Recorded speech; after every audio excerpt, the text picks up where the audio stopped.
Hey everyone, welcome back. We are continuing on this series of how to write a cozy mystery in 3 hours using dictation.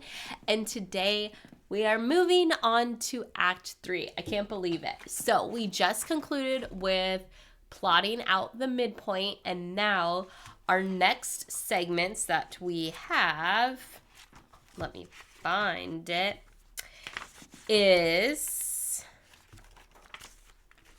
the killer blocks the investigation. We have more complications. The suspects are narrowed, and then the all is lost segment. So in the killer blocking the investigation, so we have basically the killers, the characters gathers, like the sleuths do interviews, and the threat of harm increases, right? So obviously the killer knows what the sleuth is doing and wanting to prevent her from pushing forward.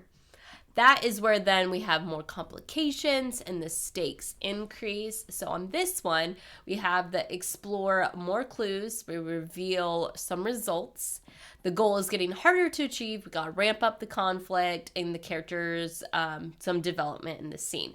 So with this one, basically, every one step the sleuth makes, we have going 2 steps back. So every time, okay, the sleuth has the clue. Oh, there's the hat. And she remembers the hat was worn by this guy that looked a little suspicious, right?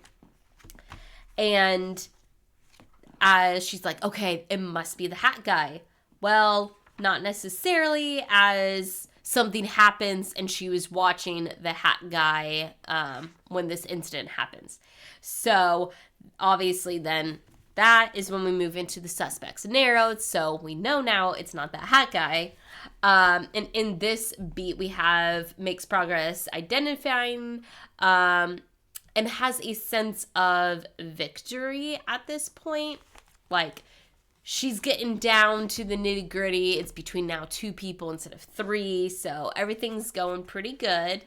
And then bam, something happens and she has a apparent defeat. This is the all or loss, the darkest moment of the whole story. The breakthrough doesn't come in. The sleuth feels defeated, and some revelation happens. So she finds out what she hopes was the end-all be-all is not that. So those are like the 4 main beats in Act 3. And I would say this part is where I struggle the most. Like, the first half of the story, it's like awesome. You're just setting the stage. You have things happening, conflicts happening. And then after, right, the midpoint, it kind of gets, like, as they say, like, muddy in the middle. It lags a lot. And so especially with a mystery, you need to make sure it is interesting the whole way through. So that's why making sure you have more complications. I always like to do like 2 mysteries in one. Right now I am finally working on the Easter basket burglary, and in this one, spoiler, there are 2 different kind of mysteries. The second one is just mentioned in passing. It's not like the main mystery. So this part is in that all or lost, right? That second mystery has like oh, look it, I kind of figured how this out. So it's not complete defeat, which moves into Act 4, where they get their steam back up and they're rolling. They're ready to take down the bad guy. So that's Act 3. So we were making our way. We are plotting. We got our premise. We got our characters. We are moving along. And then we have Act 4. And then we get into creating the scenes from what we've plotted. And this whole process, I mean, it takes a while. And that is something I want to make sure everyone is clear about, that you need to do all the upfront work so you could do dictation in under 3 hours, right? So the whole process is not 3 hours from like brainstorming all the way to writing. It is a lot more time up front, but in the end, it will make life so much easier.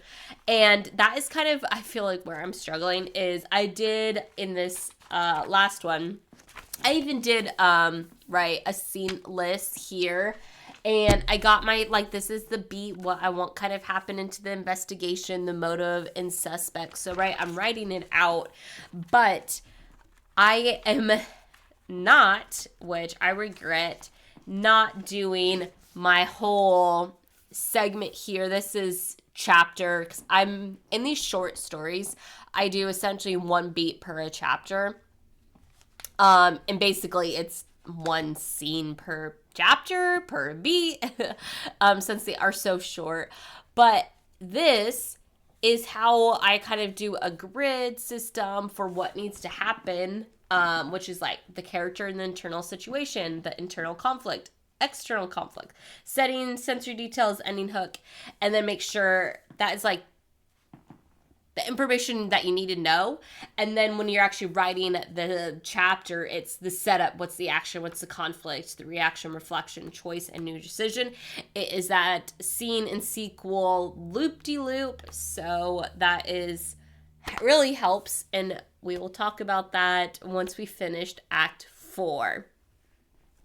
So I hope you guys' planning and plotting is going well and getting ready for writing your cozy mystery.